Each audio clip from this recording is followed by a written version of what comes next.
Hello दोस्तों, मैं उमाशंकर एक बार फिर से ट्रिकी बाई वेश गुप्ता में स्वागत है। दोस्तों, आज मैं आप लोग के लिए लाया हूँ JCERT Ranchi Jharkhand board model set question term 1 2021 और 22 का मॉडल क्वेश्चन लेकर आया हूँ दोस्तों, वो भी सॉल्यूशन के साथ। तो मेरे इस चैनल को देखना और सब्सक्राइब करना नहीं भूलेंगे दोस्तों। तो चलिए दोस्तों, आज हम लोग देखते हैं। यहाँ जैसा कि आप देख रहे हैं, यह हमारा 12th क्लास का जियोग्राफी टेस्टर है। Class 12 subject geography. Total marks आपका 35 नंबर। समय रहेगा 1.5 घंटा। यह सेट 1 है दोस्तों। उससे पहले जैसा कि आप यहाँ देख रहे हैं, सबसे पहले हमारा क्वेश्चन है जनसंख्या घनत्व से आप क्या समझते हैं। इसके बाद है जनसंख्या प्रवास से आपका क्या तात्पर्य, हरित क्रांति क्या है। इसके बाद क्वेश्चन 10 में देखिए दोस्तों, यहाँ आपका आधार के आधार पर कितने 2 नंबर का 2 अंक का क्वेश्चन है।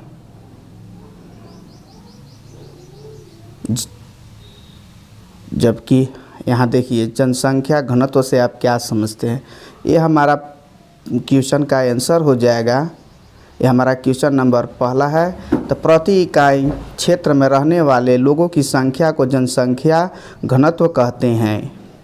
या फिर दूसरा कह सकते हैं, जनसंख्या घनत्व को ज्ञात करने के लिए किसी क्षेत्र की कुल जनसंख्या को उसी क्षेत्र के कुल क्षेत्रफल से भाग दिया जाता है, उसी को जनसंख्या घनत्व कहते हैं। इसका फॉर्मूला हो जाएगा जनसंख्या घनत्व कुल जनसंख्या बटा कुल क्षेत्रफल। इसके बाद क्वेश्चन नंबर 2 कह रहा है जनसंख्या प्रवास से आप क्या समझते हैं। तो इसका आंसर हो जाएगा दोस्तों, जनसंख्या के किसी एक स्थान से दूसरे स्थान तक जाकर बसने को प्रवास कहते हैं। या दूसरी शब्दों में, एक स्थान से दूसरे स्थान में शिक्षा, स्वास्थ्य और रोजगार के चलते जाना प्रवास कहलाता है। अवसरों में असमान वितरण के कारण भी प्रवास होता है। ये सब प्रवास के कारण है। क्वेश्चन 3 हमारा है हरित क्रांति से किसे कहते हैं। हरित क्रांति उस क्रांति को कहते हैं जिसका संबंध कृषि के उस तीव्र वृद्धि से है जिसमें रसायन उर्वरक बीज अत्यधिक उत्पादन से है, उस हरित क्रांति कहते हैं।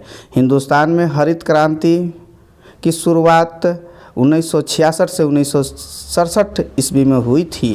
यह कहाँ हुई थी? तो पंजाब में और उत्तर प्रदेश, पश्चिम बंगाल, उत्तर प्रदेश में हुआ था। इसे प्रारंभ करने का श्रेय प्रोफेसर नॉर्मन बोरलॉग को कहा जाता है। इन्होंने ही हरित क्रांति की शुरुआत की थी और यह हिंदुस्तान में 1966 से 1967 में हुई। क्वेश्चन नंबर 4 कह रहा है जल प्रदूषण से होने वाली बीमारियों के नाम बताना है दोस्तों। तो जल प्रदूषण से पीलिया, हैजा, टाइफाइड, ये हमारा जल प्रदूषण से होने वाली बीमारियां का नाम है। क्वेश्चन नंबर नेक्स्ट है जल संभर प्रबंध का कोई 2 उद्देश्य लिखिए। जल संभर प्रबंध, तो जल संभर प्रबंध का उद्देश्य कृषि और कृषि से संबंधित क्रियाकलापों जैसे उद्यान कृषि, वानिकीय और वन संवर्धन का समग्र रूप से विकास करना।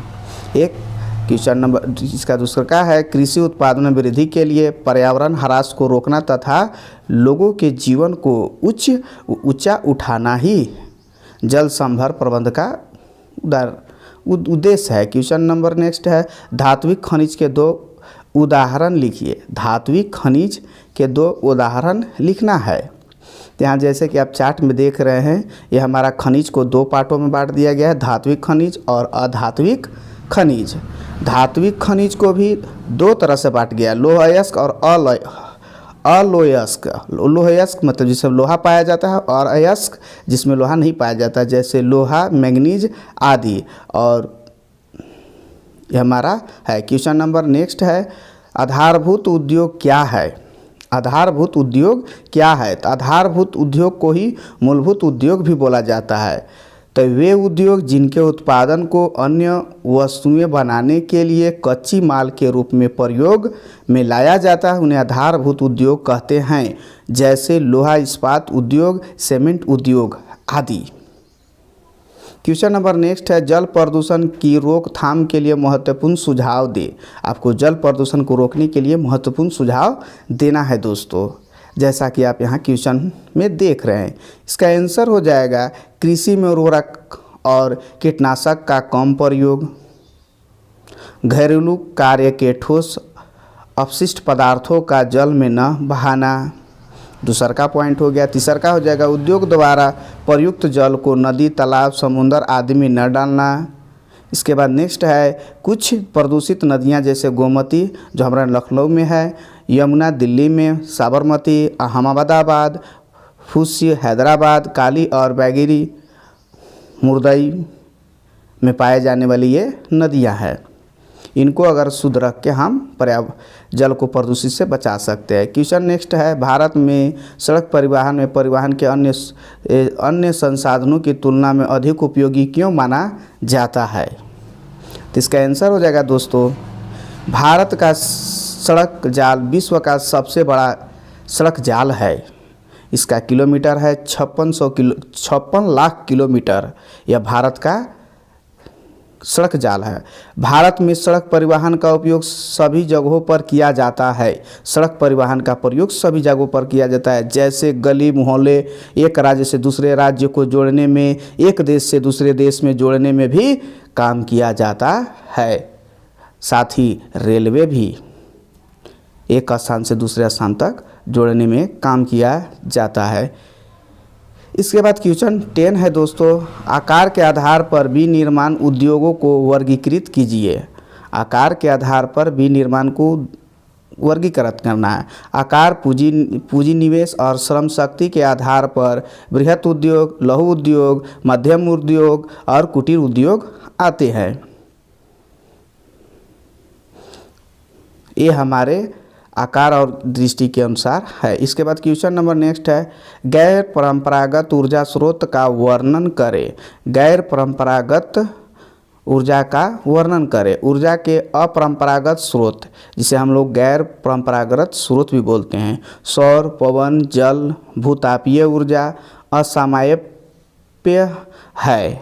असमायप है माने समय के अनुरूप है। इसके बाद वे साधन अपेक्षाकृत अधिक समान रूप से विकसित है। ये ऊर्जा के स्वच्छ साधन और पर्यावरण को हितैषी है। उन्हें ऊर्जा के नवीन स्रोत भी कहा जाता है। इसके अंतर्गत नाभिकीय ऊर्जा, सौर ऊर्जा, पवन ऊर्जा, वायु ऊर्जा, भू तापीय ऊर्जा आते हैं। ये नवीनतम स्रोत है दोस्तों। इसके बाद क्वेश्चन नंबर नेक्स्ट है, वर्षा जल संग्रह क्या है, उसके उद्देश्य, 4 उद्देश्य को बताना है। तो जैसा कि आप यहाँ देख रहे हैं, वर्षा जल संग्रह। वर्षा जल संग्रह विभिन्न उपयोगियों के लिए वर्षा के जल को रोकने और एकत्र करने की विधि को ही हम लोग वर्षा जल संग्रह कहते हैं।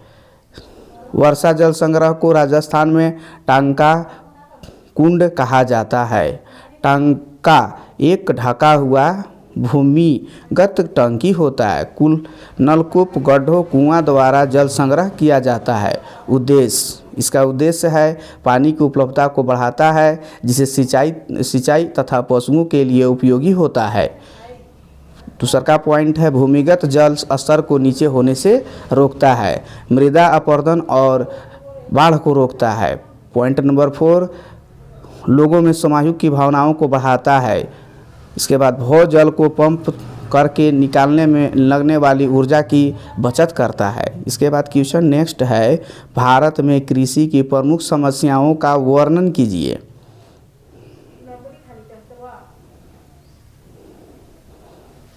भारत में कृषि के प्रमुख समस्याएं, पहला ग्रामीण शहरीकरण विभाजन। इसके बाद है कृषि में निवेश का अभाव। पॉइंट नंबर 3 है प्रभावी नीतियों का अभाव। इसके बाद है प्राकृतिक संसाधनों के सही उपयोग का अभाव। इसके बाद पॉइंट नंबर 5 है विसमुद्रीकरण का प्रभाव। कीमतों पर अत्यधिक हस्तक्षेप, सिंचाई सुविधाएं, सुस्त उर्वरक उद्योग, मानसून पर निर्भरता। पॉइंट नंबर 10, किसान उत्पादक संगठनों की अक्षमता। ये हमारे भारत के हैं। इसके बाद हम लोग नेक्स्ट क्वेश्चन देखते हैं, जनसंख्या प्रवास को प्रभावित करने वाले अपकर्ष कारकों को लिखिए। जनसंख्या को किस तरह से प्रभावित करते हैं?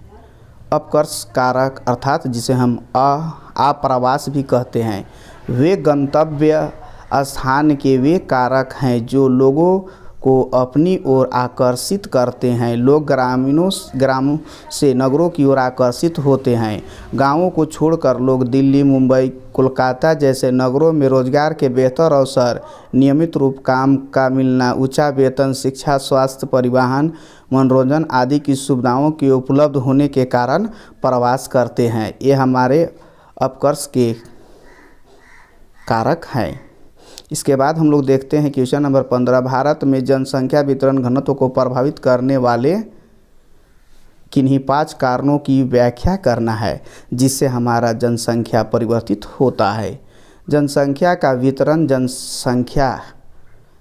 वितरण का अर्थ है किसी भी क्षेत्र में जनसंख्या कैसे वितरित की जाती है। वितरित माने बटती है। भारत में जनसंख्या वितरण का स्थानिक पैटर्न बहुत असमान है, क्योंकि कुछ क्षेत्र बहुत कम आबादी वाली होती है जबकि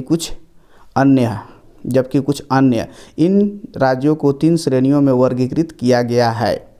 नंबर 1, जनसंख्या को प्रभावित करने वाले कारक: भू विभाजन, जल की उपलब्धता, जलवायु, परिवहन, उद्योगीकरण, नगरीकरण। भूमि विभाजन, जिसे हम लोग पर्वत, जनसंख्या कम। इसके बाद जल की उपलब्धता, इसके अंतर्गत कृषि, परिवहन। जलवायु, थार मरुस्थल, लेह, इसमें जनसंख्या कम और अधिक होती है। इसके बाद परिवहन जाल, स्थल, सड़क, रेल, जल, राष्ट्रीय मार्ग, वायु मार्ग। उद्योगीकरण, नगरीकरण, उद्योग, नगरीकरण सुविधाएं, शिक्षा संस्थान, स्वास्थ्य सुविधाएं। परिणाम: रोजगार अधिक, प्रवास अधिक, अप्रवास। जनसंख्या अधिक, दबाव अधिक। ये हमारे क्वेश्चन नेक्स्ट 16 है, भारत में गेहूं के उत्पादन एवं वितरण का वर्णन करें। क्वेश्चन है, भारत में गेहूं भारत का दूसरा मुख्य फसल गेहूं है। भारत विश्व का 12.3% गेहूं उत्पादन करता है। यह आंकड़ा 2016 का है। गेहूं एक रबी फसल का उदाहरण है। तापमान कम होने के कारण भी होता है।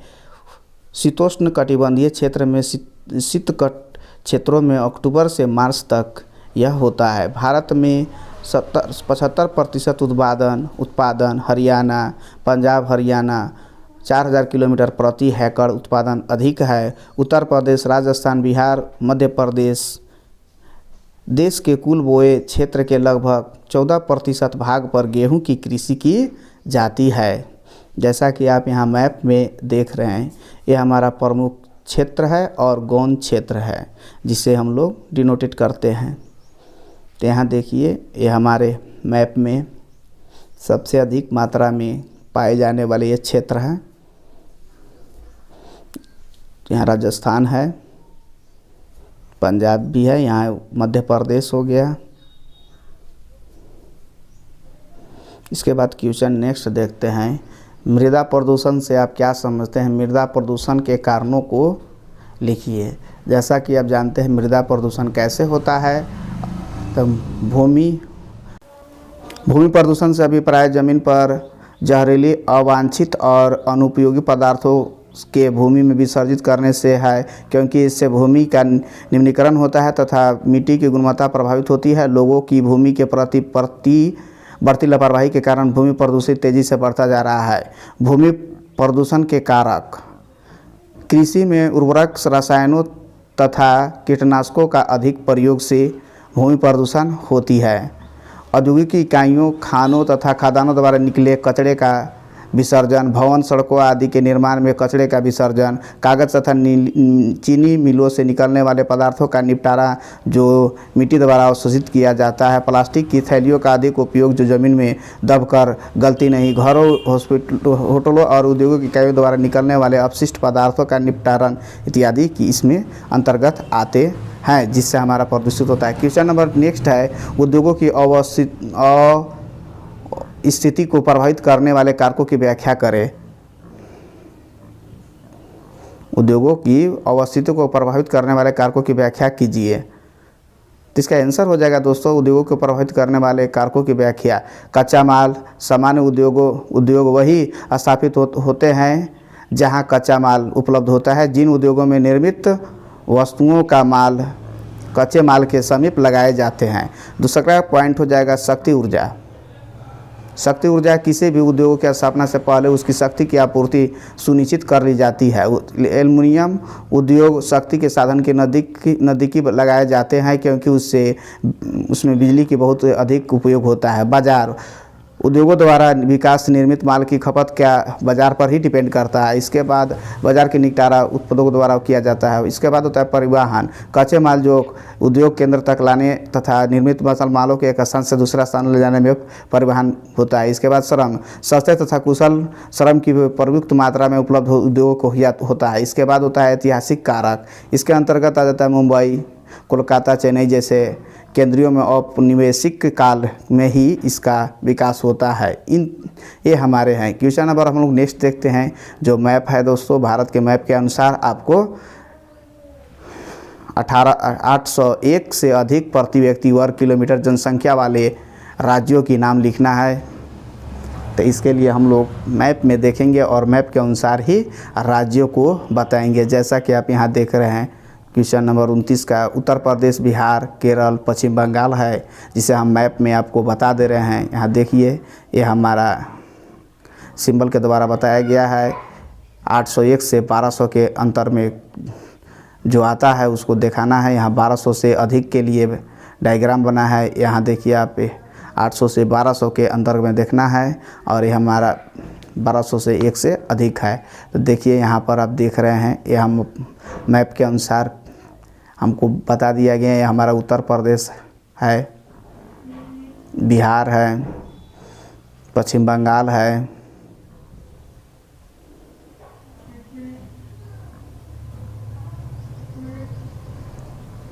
यहाँ तमिलनाडु है,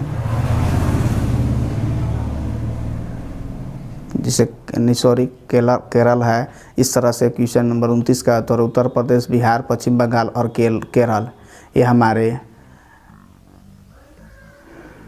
801 से अधिक वाले 801 से अधिक व्यक्ति प्रति वर्ग किलोमीटर जनसंख्या वाला है दोस्तों। तो आपको यह वीडियो अच्छा लगा होगा तो मेरी ओर से थैंक्स, और सब्सक्राइब तथा शेयर करना नहीं भूलेंगे दोस्तों।